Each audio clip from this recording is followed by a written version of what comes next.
Khotbah sharing firman Tuhan yang kelima, sesi kelima tentang carilah dahulu kerajaan Allah dan kebenarannya. Ada yang bisa hafal Matius berapa?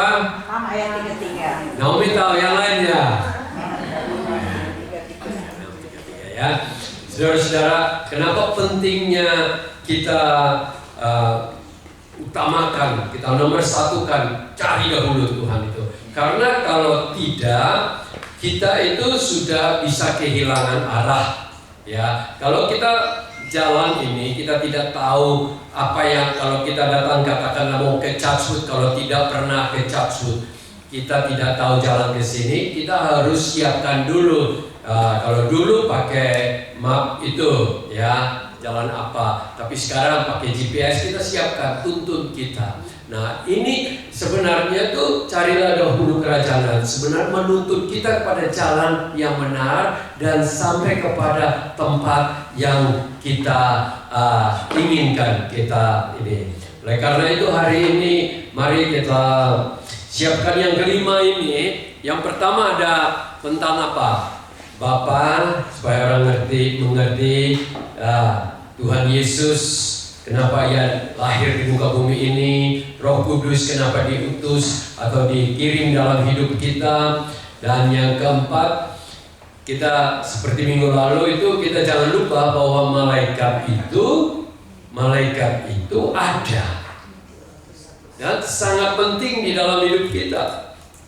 Ya, banyak sekali kesaksian dan di Alkitab pun ada banyak orang itu ditolong oleh malaikat.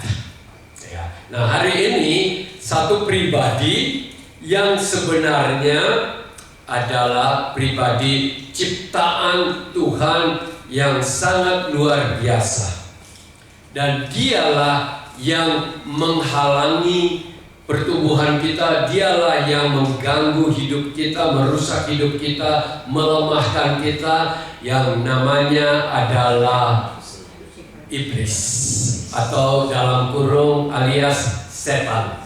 Ya, supaya tahu. Tapi nama aslinya itu adalah Lucifer. Jadi kalau ada anak yang kasih nama Lucy, kalau bisa ya. Oke, tapi nggak apa-apa, asal kita tahu artinya ya. Nah, mari kita saat ini kita baca di Yesaya 14, dari mana dia itu ada. Oke, ayat 12 ya.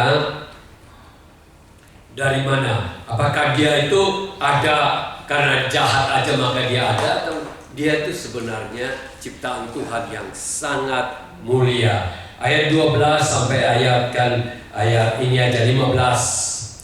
Wah, saya baca, kita semua perhatikan ya, ada yang di sana, ada yang di Alkitab. Wah, engkau sudah jatuh dari langit, hai bintang timur, putra fajar. Engkau sudah dipecahkan dan jatuh ke bumi, hai yang mengalahkan bangsa-bangsa. Engkau yang tadinya berkata dalam hatimu, aku hendak naik ke langit, aku hendak mendirikan takhtaku mengatasi bintang-bintang Allah, dan aku hendak duduk di atas bukit pertemuan jauh di sebelah utara. Aku hendak naik mengatasi ketinggian awan-awan, hendak menyamai yang maha tinggi. Sebaliknya ke dalam dunia orang mati engkau diturunkan ke tempat yang paling dalam di liang kubur. Sampai di situ saja, saudara-saudara. Itu firman Tuhan ini Tuhan memberikan kepada Yesaya untuk memperlihatkan kepada orang Israel, dan juga ditulis dan agar kita semua mengetahui bahwa dari mana originnya iblis ini. Dia adalah ciptaan Tuhan yang mulia. Kalau di Alkitab di bagian lain, dia itu adalah malaikat yang sangat mulia, dipakai untuk melayani Tuhan, menyembah Tuhan, Ya, dia adalah penyembah, pemimpin penyembah. Jadi di sini pelajaran untuk kita semua, kita yang mau menyembah itu, iblis tahu tepat bagaimana menghentikan kita atau mengalihkan pikiran kita. Oleh karena itu hari ini kita akan tahu, dia di dalam hatinya itu karena kesombongan. Kalau di Yesaya katakan karena kesombongan. Bukan Yesaya, di Yeskiel 28 berbicara mengenai kesombongan. Oleh karena itu jangan sekali-kali kita sombong.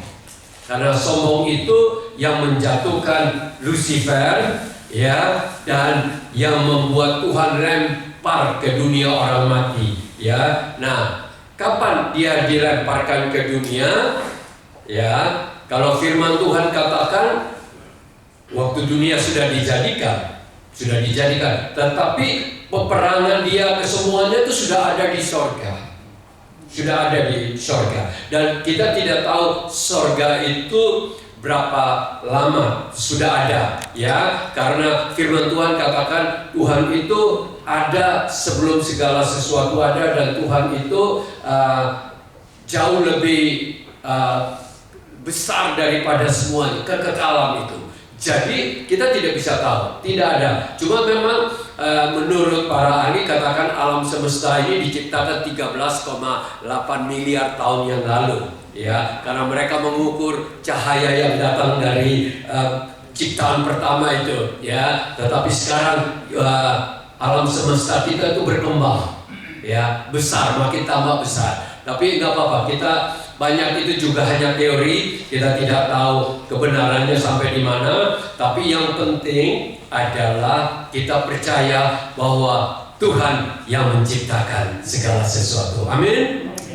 Jangan bilang, oh itu jadi sendirinya. Jangan. Itu menunjukkan bahwa kita tidak mengerti siapa Tuhan itu. Tuhan itu kalau kita bisa terangkan semua tentang Dia, maka kita juga adalah Tuhan. Tapi bukan, kita ini adalah ciptaannya. Amin. Banyak hal di firman Tuhan katakan setinggi langit, ya, dan bumi ini beda sekali. Jadi jangan kita coba-coba ingin berpikir bahwa kita itu adalah Tuhan dan ingin mengetahui semuanya. Oleh karena itu saudara-saudara, di sini kita akan membaca supaya saudara mengetahui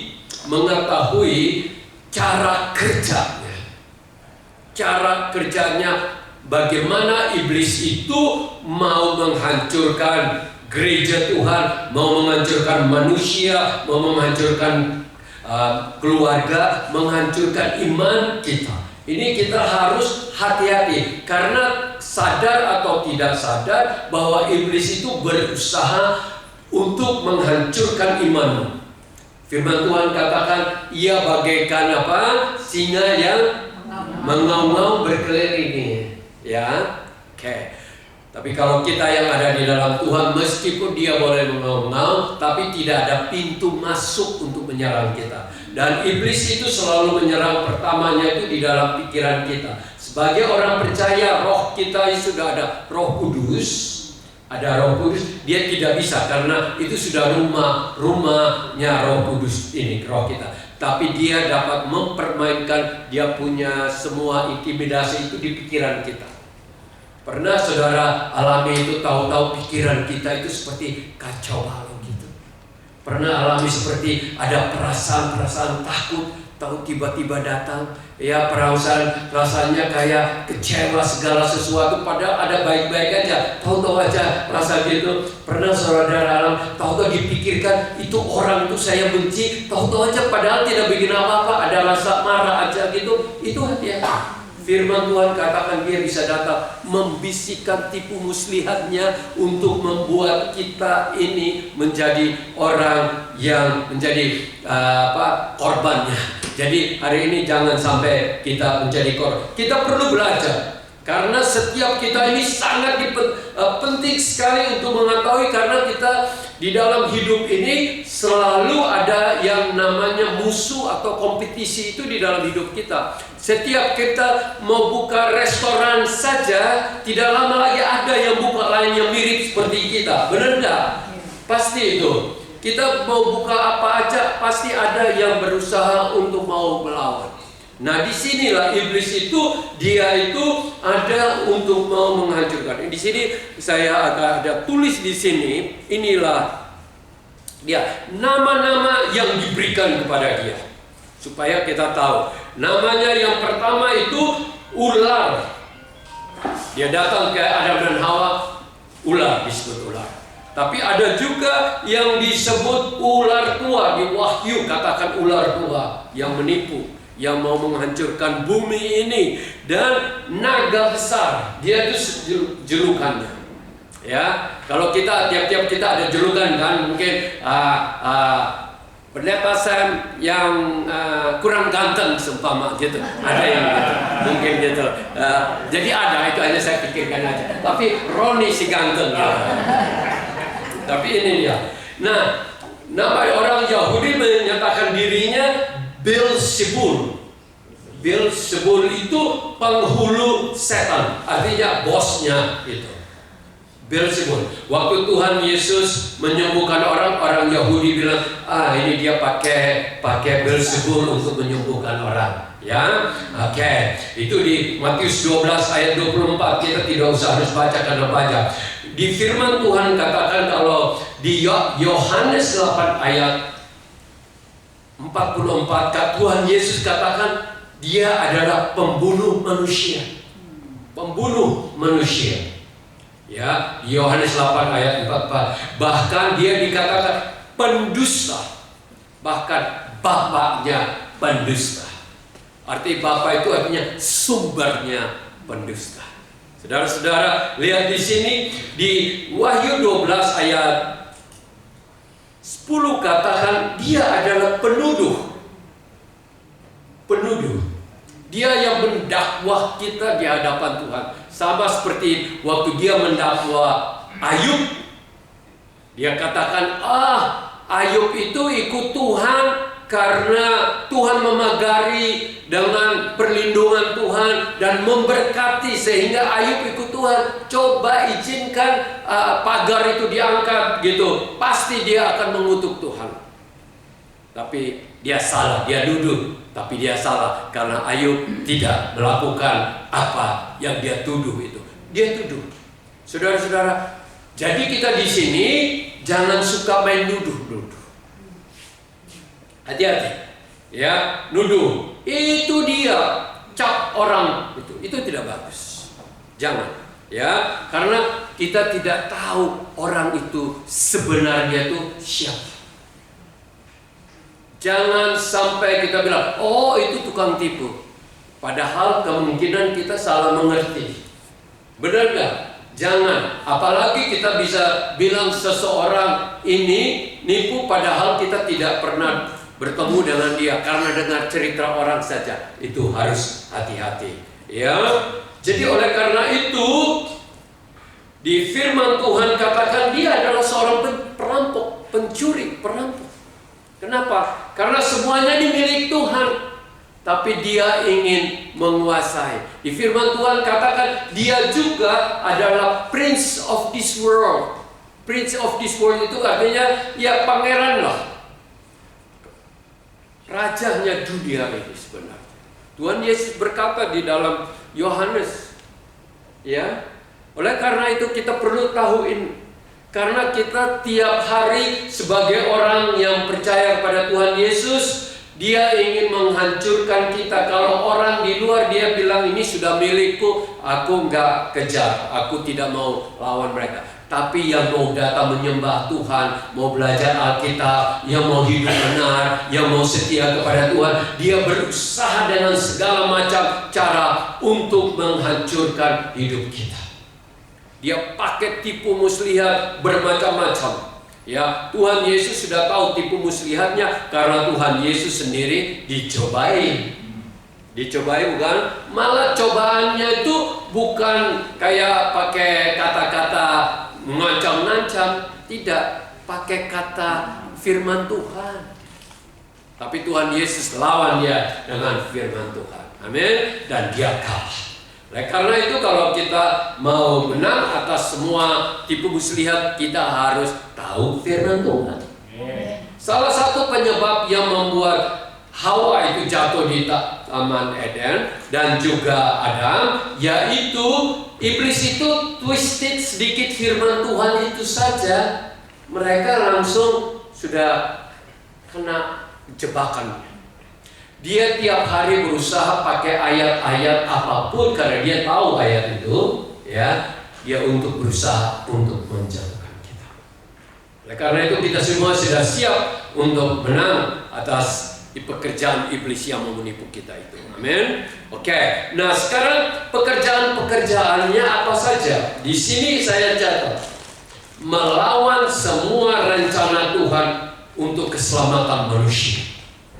Dia berusaha mulai dari hari pertama Tuhan merencanakan untuk keselamatan manusia, dia sudah lebih dulu mau menghancurkan rencana itu. Ya, di firman Tuhan katakan ia menipu, ya, dia memutarbalikkan kebenaran. Ingat, memutarbalikkan kebenaran itu. Oleh karena itu, kalau kita mau tahu firman Tuhan, tahu benar-benar, ya. Karena tahu sedikit-sedikit itu gampang sekali dibohong, ya. Oleh karena itu perlu tahu. Jangan pakai firman Tuhan itu hanya orang bilang, ya, dia kadang-kadang sedikit aja lah, gitu ya. Jangan, kita mengerti benar artinya dan tujuan firman Tuhan dan dipakai dalam hidup kita. Sehingga pada waktu dia datang, kita bisa lawan dengan musuh itu. Di Efesus 6 itu katakan bahwa kita hanya bisa menang kalau kita pakai pedang. Pedang apa? Firman Tuhan. Ya, firman Tuhan itu pedang. Bukan saja pelindung, tapi dia itu penuntun dan dia itu pedang. Dan di sini dia katakan, ini yang dia punya cara kerjanya, ya, membuat manusia saling membenci dan saling membunuh. Saya setiap kali akhir-akhir ini karena suka lihat sedang apa yang sedang terjadi di dunia, baru saya lihat benar-benar manusia ini sebenarnya bilangnya hebat-hebat bagaimana, tapi gampang sekali ditipu oleh iblis. Ditipu iblis. Oleh karena itu kita harus menjadi pribadi yang kuat. Dia membuat hati manusia menjadi jahat. Kalau saudara baca di dalam sebelum masa banjir, Tuhan menenggelamkan semua manusia dan makhluk hidup yang lain. Itu di firman Tuhan katakan, karena setiap kali manusia itu mau berbuat apapun, yang ada itu ditemukan adalah kejahatan semata-mata. Ya, adalah jahat. Ya, dia mengarahkan manusia untuk menyembah berhala. Dia mengarahkan manusia untuk menyembah berhala. Jadi semua apapun yang namanya penyembahan berhala di muka bumi ini yang tidak menyembah kepada Tuhan, satu-satunya yang benar adalah menyembah berhala. Dan menyembah berhala itu bukan hanya kita menghadap itu dewa-dewa atau Dagon punya seperti orang Filistin, atau dewa itu Baal, ya, dewa ini semua itu banyak sekali sekarang ini orang itu mulai menyembah yang namanya uang, mamon itu, menyembah kekayaan, menyembah hobi, menyembah dosa dengan segala macam itu, manusia itu, dan dia mengarahkan manusia ke situ. Dan memang benar, manusia itu lebih mudah, lebih cepat, respeknya tuh bukan respek, gerakannya tuh lebih cepat yang kayak gitu. Coba saudara bayangkan, ya, saudara bayangkan kalau kita mau ngajak satu orang ke gereja untuk ikut Tuhan tuh sulit banget, benar nggak? Tapi kalau kita bilang ayo pergi ke pesta gitu, cepat sekali, benar nggak? Senang sekali, bro. Oleh karena itu saudara-saudara, kita jangan menjadi korban. Amin. Kita jangan menjadi korban. Nah, saudara tahu nggak? Zaman sekarang ini penyembahan berhala itu, ya, saudara tahu nggak? Ini yang namanya narsisme. Narsisme itu hanya fokus kepada diri sendiri. Ini dewanya mereka sendiri. You kalau belajar, kita mau menginjil anak-anak muda zaman sekarang, langsung selalu dia bilang, sorry, I have my own life, my own decision. Benar orang begitu kan? Kebanyakan, jarang sekali yang mau terbuka kepada Tuhan. Ya, dan di sini katakan ia membelenggu orang. Kalau dia sudah ada kesempatan untuk mengikat orang, dia membelenggu dengan segala macam ikatan di dalam hidup kita. Membelenggu itu sudah seperti penjara, dirantai manusia. Berapa banyak orang itu sudah tahu bahwa merokok itu narkoba itu tidak baik, tetapi tidak punya kemampuan untuk terlepas dari situ. Kenapa? Karena sudah terbelenggu. Berapa banyak orang yang sudah tahu bahwa itu akan dihukum kalau kena tangkap, tapi ada aja. Berapa banyak orang yang pergi ke Rusia sudah katakan jangan sekali-kali ada narkoba sekecil apa itu marijuana itu sekecil ini pun, ada aja orang-orang ini bisa ditangkap, dimasukin penjara. Di Indonesia sudah dibilang kalau di Indonesia itu bisa dihukum mati, tapi tetap aja. Di China bisa dihukum mati, tetapi tetap aja. Kalau di China itu kan sudah dibilang bahwa siapa yang menculik orang akan mati dibunuh, engkau korupsi mati dibunuh, tapi tetap ada. Kenapa? Karena manusia itu sudah ada dicengkram oleh iblis, dijerat oleh iblis, sudah dipenjara oleh iblis. Jadi sebenarnya kalau satu orang yang tidak ada dalam Tuhan Yesus, sadar atau tidak sadar, mereka itu ada di dalam penjara jerat iblis itu. Jadi sebenarnya mereka bukan orang mereka. Mereka bilang, oh I have my own life. Tapi sebenarnya mereka sedang mengikuti sesuatu yang, kalau kita mengikuti Tuhan Yesus, baru kita itu dimerdekakan. Nah saudara, pertanyaan, kenapa sih Tuhan kok menciptakan manusia kalau Tuhan tahu bahwa Adam dan Hawa itu akan melawan Tuhan? Ya, pernah saudara sudah dapat jawabannya? Ya. Atau begini, kenapa Tuhan menciptakan yang ada tanduknya ini? Nah, iblis itu Tuhan yang ciptakan. Tuhan menciptakan, tetapi karena kesombongannya dia jatuh. Tuhan menciptakan yang mulia. Firman Tuhan katakan Tuhan menciptakan manusia baik adanya waktu dia menciptakan segala sesuatu. Tapi karena kesombongan, loh, kalau begitu Tuhan tahu bahwa mereka akan punya kemampuan sombong dan jatuh, bukan? Manusia tidak ada taatnya, kan? Saudara tahu? Saudara ada jawaban? Oke, saya ingin kasih tahu. Tuhan itu merindukan yang Dia ciptakan itu, manusia itu memiliki kasih yang sejati kepada Tuhan. Ya, kasih yang sejati. Dia bukan menciptakan manusia yang diprogram untuk mengasihi dia.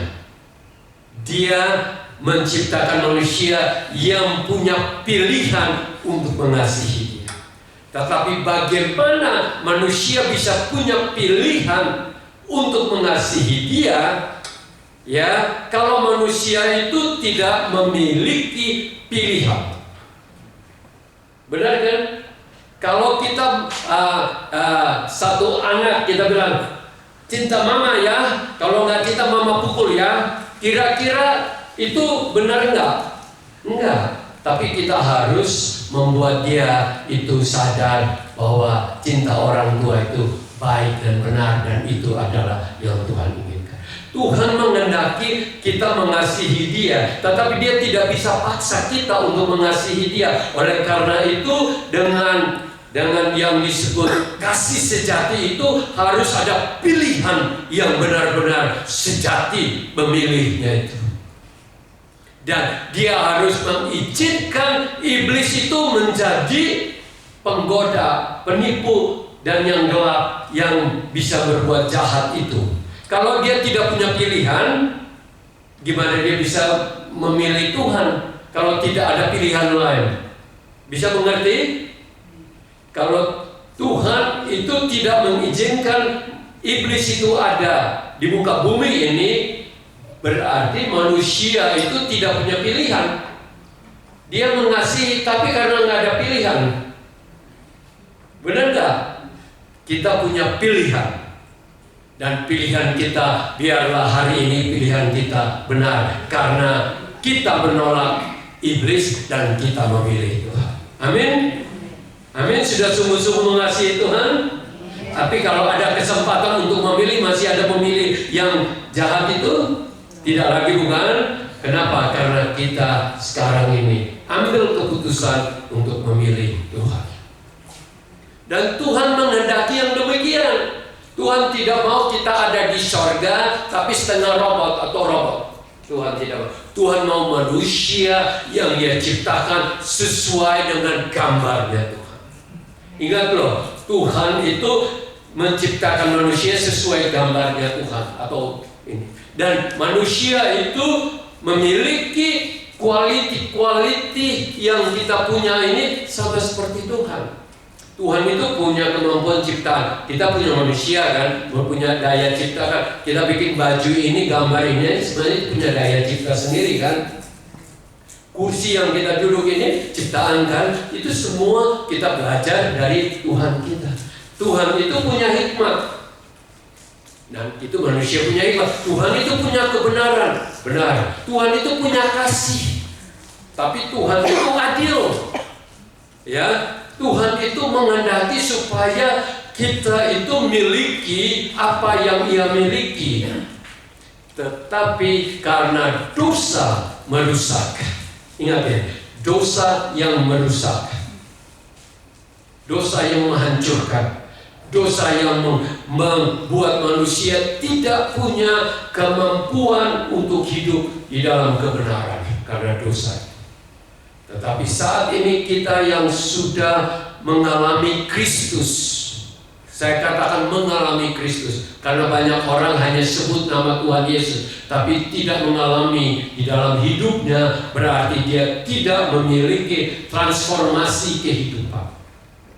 Banyak orang anggota gereja, tapi bukan mengalami Kristus di dalam hidupnya.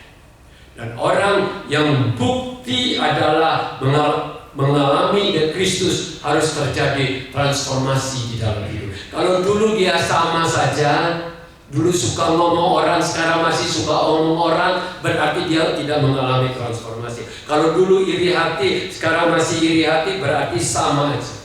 Dulu tidak mengampuni, sekarang juga tidak mengampuni, berarti dia tidak mengalami transformasi di dalam Kristus. Oleh karena itu, saudara-saudara, Tuhan mengizinkan iblis itu ada. Bisa saja kan Tuhan melemparkan iblis yang melawan di sorga itu ke planet lain, bisa saja, bukan?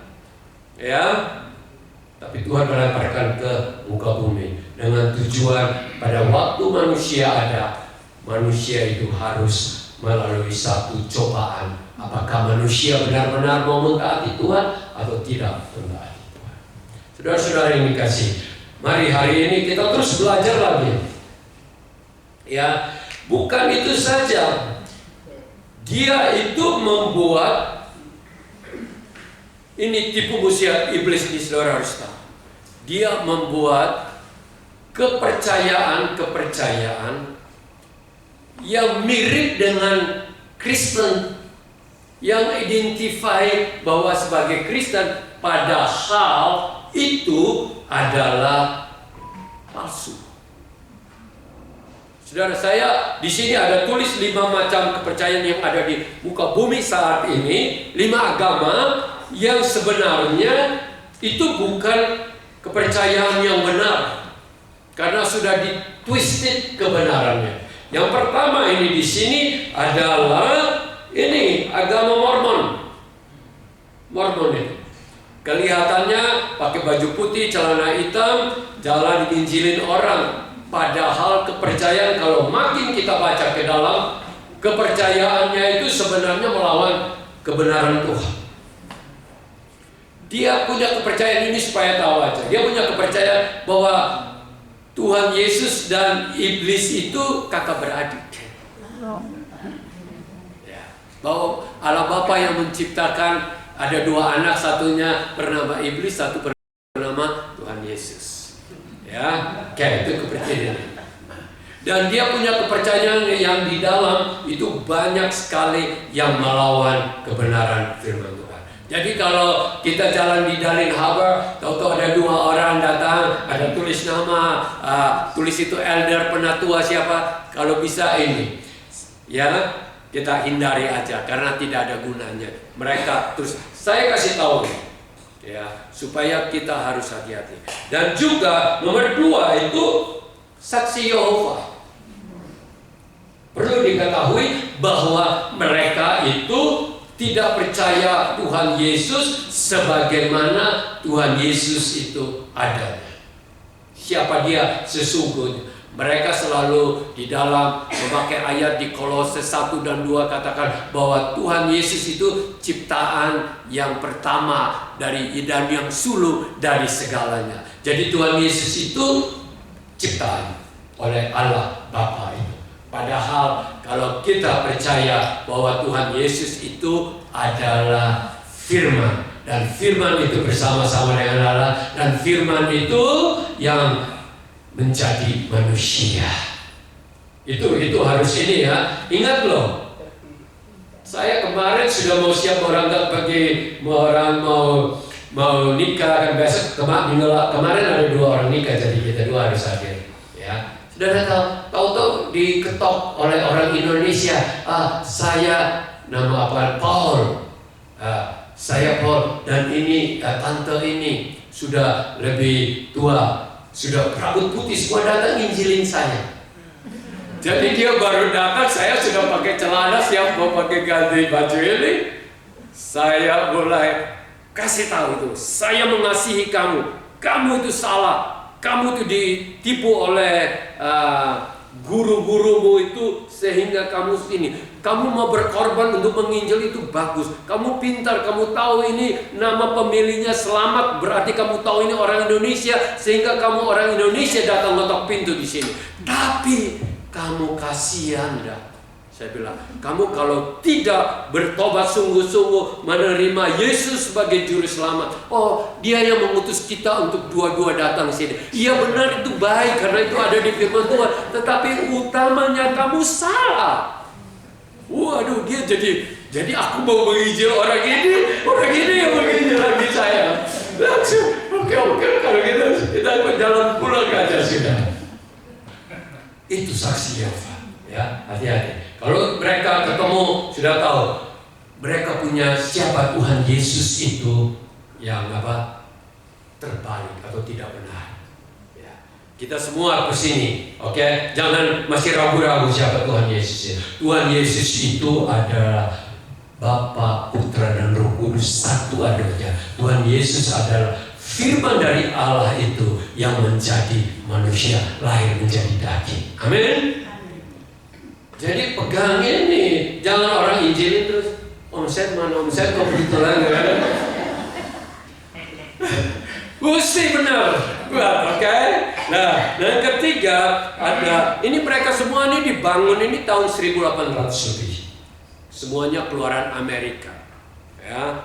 Jadi mereka punya kepercayaan. Terus yang ketiga itu yang namanya Christian Science. Di Chatsut sini ada dekat situ, dekat polisi punya situ kantor itu ada, mereka punya gereja besar Christian Science. Ya, mereka selalu pendirinya namanya Mary Baker. Kalau yang tadi itu Joseph Smith ya. Mary Baker ini punya segala macam pewahyuan menciptakan bahwa begini. Tapi ujung-ujungnya menerangkan kepada orang-orang yang mengikuti dia pengajaran yang salah. Ya, kalau Tom Cruise ikut Scientology, itu ada lagi yang mirip itu Scientology, miripnya itu lagi. Dan saya harus katakan ini, banyak orang pikir ini. Ya, saya baru mempelajari tentang kesalahannya dari Seven Day Adventist. Seventh Day Adventist. Di mana-mana gereja bukan ini. Mereka itu fokus kepada ibadah hari Sabtu. Setiap kali mereka khotbah kepada orang ketemu, mereka pasti bilang, kenapa kamu beribadah hari Minggu? Ya, saya hanya ingin katakan ke satu, Sabat itu kita bisa ambil artinya, tetapi tidak harus tepat hari Sabtu. Karena murid-murid ke satu, mereka beribadah dikatakan pada hari pertama minggu itu. Oke. Terus berikutnya lagi supaya untuk kita ketahui bahwa mereka itu selalu maunya hidup di dalam perjanjian lama, seperti makan ini tidak boleh, makan ini tidak boleh. Saya hanya katakan bahwa semua perjanjian lama Taurat itu sudah digenapi oleh Tuhan Yesus Kristus. Kalau kita sudah terima Dia di dalam hidup kita, maka kita tidak usah lagi datang, wah itu orang itu satu makan daging babi. Mereka nggak makan daging babi. Ya, karena orang Yahudi pegang itu Taurat karena mereka tidak kenal siapa Tuhan Yesus. Tapi kalau kita tahu bahwa Tuhan Yesus itu sudah menggenapi semua Taurat itu. Saudara tahu bahwa akhir-akhir ini baru ada orang cerita bahwa sejak Tuhan Yesus itu tidak terjadi lagi korban yang namanya korban binatang-binatang itu, karena Tuhan sudah melengkapi semuanya sekali untuk selama-lamanya. Tuhan Yesus Kristus. Kita amin? Amin. Tuhan Yesus. Pokoknya jangan ikut gereja ini lebih hebat, gereja ini lebih hebat, ini nggak benar. Percuma semua, karena semua pendeta manusia, pastor itu semuanya manusia, dan firman Tuhan katakan semua sudah berdosa. Kita hidup ini karena kasih karunia pengampunan Tuhan Yesus. Oleh karena itu yang kita pegang itu adalah Tuhan Yesus. Tapi kalau Tuhan Yesusnya hanya manusia biasa, tidak ada gunanya. Tetapi tidak, Dia benar-benar Allah yang lahir menjadi manusia. Karena itu darahnya sanggup menyelamatkan kita semua. Amin. Amin. Saudara-saudara yang dikasihi, oleh karena itu saat ini ya kita habis itu lagi yang di Korea yang namanya Moon itu, tahu nggak? Pernah baca? Orang Korea pendeta satu hebat. Zamannya Yonggi Chok, mulai dari tahun 50-an dia sudah mendirikan. Dia nyuruh orang-orang untuk menyembah dia seperti Tuhan sendiri. Pernah yang namanya Moon dia. Ya, saudara cari aja nanti itu. Ya, itu. Orang Korea sampai sekarang dia udah meninggal, suami istri udah meninggal, anaknya yang melanjutkan. Yang biasa bikin nikah massal itu lah. Yang sekali massal ada 10.000 orang atau apa gitu lah. Itu per ini aja. Itu banyak sekali. Dan bukan itu saja. Yang paling kita di Indonesia yang paling banyak hadapi itu tentang Islam. Islam adalah ada untuk menceplak, ikutin, dan hanya mau memutarbalikkan kebenaran untuk membuat orang Kristen pada waktu itu untuk tidak percaya kepada Tuhan Yesus Kristus. Saudara baca dia punya semua yang tercatat dalam Quran itu kebalikan daripada apa yang tercatat dalam Injil. Dan kita mau percaya siapa? Percaya yang pertama dong. Ingat, Injil itu 600 tahun sebelum Islam.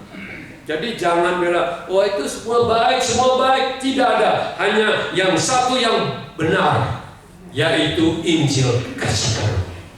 Karena firman Tuhan katakan, apa? Akulah jalan, tidak ada seorang pun yang sampai kepada Bapa kecuali melalui Yesus Kristus. Pegang itu. Ini penting sekali. Nah, itu tipu iblis itu begitu, berbuat seakan-akan orang pikir itu semua begitu. Tapi sedang kamuflas membuat kita itu bingung. Akhirnya iman kita juga ini. Nah, terakhir ini ada 5 pekerjaan iblis untuk menghancurkan gereja kita, keluarga kita, dan hidup kita, iman kita. Yohanes 10 ayat 10 katakan, firman Tuhan katakan, ia datang, mau ada coba supaya kita hafal ini, ada yang hafal? Oke. Pencuri ini yang dimaksudkan apa? Di Tuhan Yesus maksudkan ini adalah iblis. Pencuri datang hanya untuk apa? Mencuri dan membunuh dan membinasakan. Aku datang supaya mereka mempunyai hidup dan mempunyainya dalam segala kelimpahan. Pegang itu, bahwa iblis itu datang untuk mencuri. Apa yang dia curi? Damai sejahtera. Apa yang dia curi? Imanmu. Apa yang dia mau membunuh semangat kita. Dia mau menghancurkan, membinasakan kebenaran yang Tuhan sudah ada. Dari mulanya dia membunuh.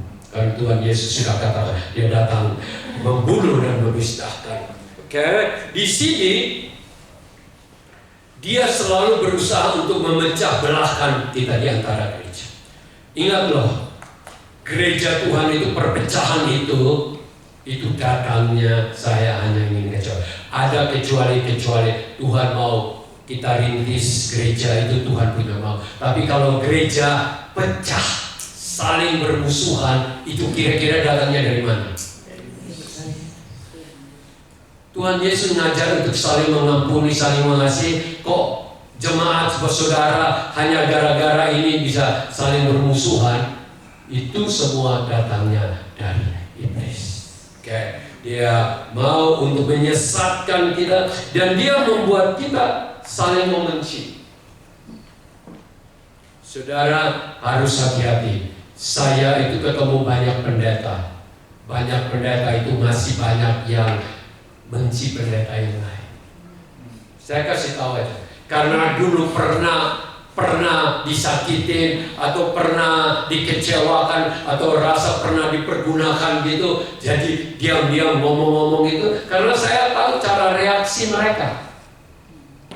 Kalau nyebut nama pendeta tertentu, langsung mukanya langsung berubah. Ya, saya memang sengaja ngomong supaya saya ingin lihat.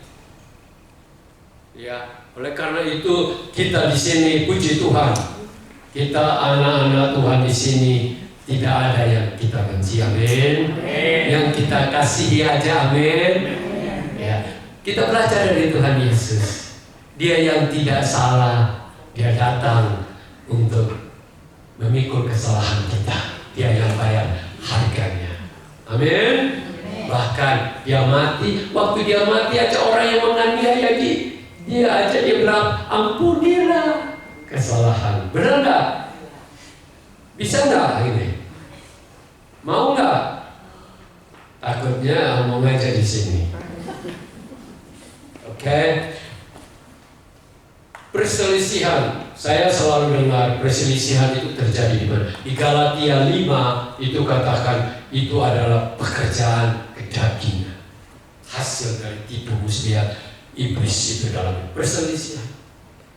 Ada apa-apa tidak bersatu tapi berselisih. Kita belajar jangan jadi korbannya. Dan berikutnya lagi kita sini yang luar biasanya tuh, iblis itu bisa membuat manusia itu ibadah itu bukan lagi ibadah yang untuk Tuhan, hanya ritual. Hati-hati, ritual itu datang aja lah. Hanya kelihatan dari luar. Sama seperti orang itu Farisi yang Tuhan Yesus kecam itu. Katakan kamu itu dari luar itu kelihatannya seperti bagus kabur, catnya bagus, tapi di dalamnya itu semua harus hati-hati. Kubur yang dilabur itu. Banyak orang Farisi itu Tuhan Yesus mengacam mereka. Kenapa? Karena mereka itu kalau di depan orang pakai pakaian ada ini supaya kelihatan, berdoa panjang-panjang supaya dihormati. Ingat kalau di sini kalau orang doa panjang-panjang harus ini ya.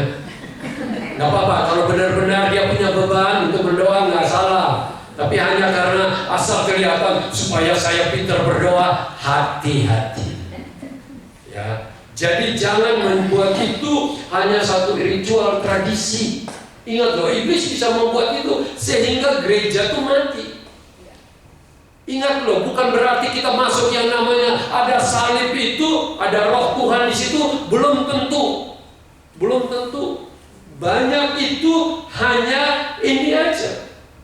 Karena ini sudah tradisi. Oh, saudara belum tahu. Kalau banyak daerah di Amerika sana sekarang, ya kayak di Prancis, Eropa, gedungnya bagus-bagus, megah-megah. Tapi kalau kita ke sana nggak ada bedanya dengan waktu kita mau menguburkan orang. Oke. Pekerjaan iblis yang berbahaya lagi itu selalu melemahkan iman. Saudara pernah alami atau rasanya aduh malas ya Tuhan, malas, capek gitu. Ada gitu nggak? Rasanya kayak persoalan hidup ini kayak aduh nggak habis-habis gitu. Langsung malas melawan. Iblis itu berusaha untuk kita salah mengerti, tahu aja malas ngomong ke gereja itu lagi. Berapa banyak orang terbukti kan? Jangan sampai kita jadi korban ibu muslihatnya. Habis di sini dia membuat segala macam untuk kita kecewa. Ada orang itu yang lihat pendeta dia kecewa. Ya. Karena kurang pegang tangan dengan dia aja. Ada, kita pernah alami itu. Ibu ini gara-gara itu orang pasti tidak mau seorang tangan, kita bisa gini. Tapi dia kebetulan ada orang lain jadi dia begini. Tapi orang lain itu sudah curah, orang ini pikir saya sudah seorang tangan, Ibu Ruth enggak kasih tangan. Langsung bilang kasih tahu, nggak mau ke gereja ini lagi. Kayak gitu loh. Itu bisa terjadi. Saya nggak lihat dia. Iya mungkin nggak lihat lah, nggak bisa. Namanya iblis itu bisa pakai kayak gitu itu membuat kita jadi kecewa, besar-besarin. Padahal dia nggak mengerti bahwa Ibu Ruth bukan begitu, pribadi yang mau mengasihi semua orang. Cuma karena namanya kita nggak sempurna lah, benar nggak? Kan saya datang itu kalau ada 5 bapak di situ saya mau pegang tangan yang mana, atau satu sudah gini. Jadi karena itu loh, kok dia lebih gini gitu. Jangan. Kalau kita rendah hati itu tidak ada masalah, bukan? Ini kecewa karena kebodohan sendiri. Dan ini yang paling berbahaya nih. Oke? Ini adalah senjata iblis yang paling banyak membuat ini. Dia pakai intimidasi, dia pakai dominasi, dia pakai manipulasi semua untuk membuat orang ikut dia, dan dia pakainya itu manusia untuk pakai itu semua. Ya. Jadi jangan sampai kita dimanipulasi. Ingat loh, kalau saudara di gereja ini merasa bahwa saya sebagai pemimpin memanipulasi saudara, saudara bisa komplain, kasih tahu. Tapi saya dengan tulus ikhlas mau mengajarkan firman Tuhan dan keputusan ada dalam hidup kita masing-masing. Amin. Ada yang khotbah-khotbah yang benar-benar memanipulasi. Ada yang bilang begini, waduh kalau hari ini engkau janji iman $10.000 engkau akan diberkati. Itu namanya manipulasi. Saya kasih tahu. Berapa banyak itu yang pakai gitu semua itu. Pernah jadi korban? Ada. Banyak yang korban. Janji gitu. Enggak. Tuhan mau kita selalu memberi dengan sukacita. Amin. Memberi dengan sukacita. Saya hanya kasih tahu aja. Kemarin baru kita bikin laporan keuangan ini untuk Ibu Erlin itu kasih tahu. Gereja di sini kita usia masih uang 40.000 lebih.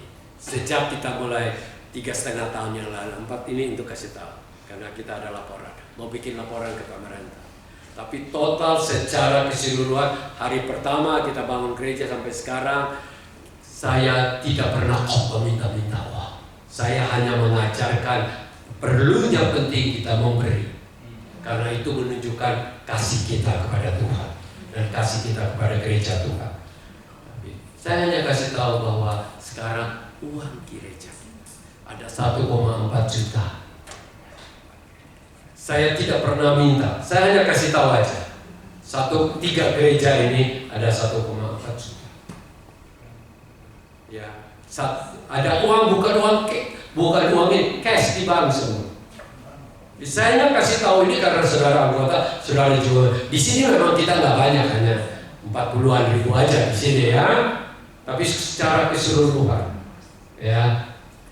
Padahal saya tidak pernah minta satu kali. Saudara pernah minta, saya pernah bikin acara apa minta mau buka KKR terus minta uang dulu jual tiket, nggak pernah.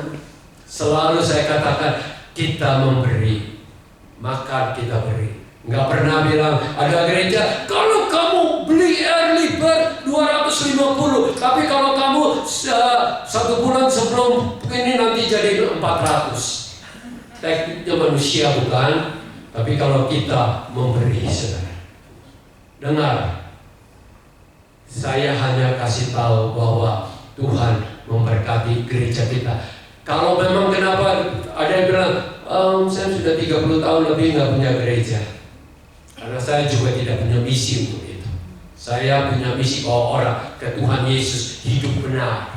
Karena banyak orang yang punya gedung besar-besar, tapi belum tentu jemaatnya itu hidupnya benar. Amin. Yang penting kita dimanapun kita, di rumah, di sini, di taman, di mana saja, melalui Zoom kita terus memperbaiki diri untuk menjadi orang yang benar di hadapan Tuhan, berkenan di hadapan, menyenangkan. Dan ini yang terakhir, satu kata ini, tawar hati, hati-hati. Iblis berusaha dengan segala macam senjata, dia sudah jual, dia sudah lelang, tapi satu senjata dia nggak mau lelang jual, yaitu senjata untuk membuat orang Kristen tawar hati. Ini adalah senjatanya paling mulia dan paling banyak makan korban untuk orang Kristen.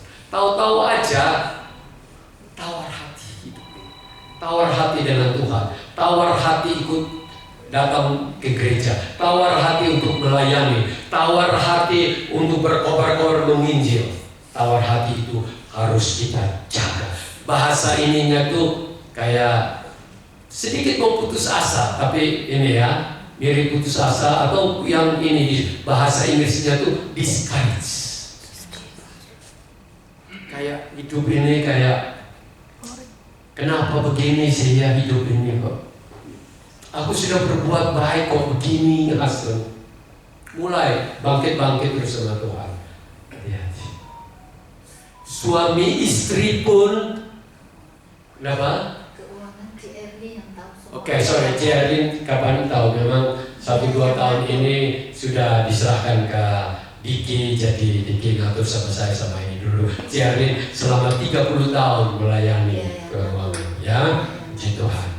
Dan dia yang menjaga, tidak pernah kurang 10 sen. Saya kadang-kadang nelpon Ciarin sampai malam. Kenapa? Ini loh bukunya tuh nggak bisa balance. Terus saya bilang berapa? Nggak balance ya $2. Saya bilang $2 aja sampai lama-lama begini. Kalau saya sudahlah akuntan, saya kasih tahu kan mesti di audit sama akuntan kan di sini.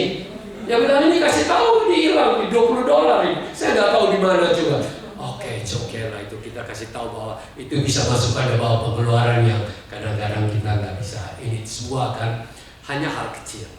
Bukan maksudnya kita itu tidak ini, tapi ada hal-hal yang kita semua bisa bikin salah lah. Benar nggak? Tulis aja kadang-kadang $880, kadang-kadang saya ditulis $800. Benar nggak? $80 sudah misi. Nah, saya hanya kasih tahu, jangan sampai iblis bekerja di dalam hidup kita. Firman Tuhan katakan apa? Di Yakobus 4 ayat 17, satu kali lagi. Ya, Yakobus 4 ayat 7. terakhir. Sorry agak terlambat dikit. Ya, nggak apa-apa lah, dari di luar panas, di sini ada air conditioner. Benar nggak? Oke. Karena itu 1, 2, 3. Tunduklah kepada Allah dan lawanlah iblis, maka ia akan lari. Kita harus lawan. Kita jangan mau jadi korban. Amin. Kalau di Petrus katakan dia mengau-ngau, kita pun harus. Ya. Mengau-ngau, kita harus. Lawan dengan apa? Iman. Lawan dengan apa? Kebenaran. Lawan dengan apa? Kesaksian hidup. Lawan dengan apa? Mengasihi satu sama yang lain. Dia nggak ada kesempatan kalau kita saling mengasihi, bukan? Kalau kita tidak mengampuni langsung, tambah besar, gampang sekali udah. Ingat gak? Saudara perhatikan, di toilet saudara itu kalau ada satu bakteri aja tidak bersih, belum mati, seminggu saudara pergi ke toilet itu sudah penuh, bukan? Kenapa satu dia berkembang? Oleh karena itu jangan ada satu pekerjaan iblis pun dalam hidup kita. Jangan izinkan dia berkembang dalam hidup kita, tapi kita matikan, kita usir keluar, kita lawan di dalam hidup kita. Amen. Jangan main-main. Amin. Karena iblis berusaha untuk menghancurkan kita, tapi dia datang. Tuhan Yesus datang untuk memberikan kita hidup. Mari kita berdoa.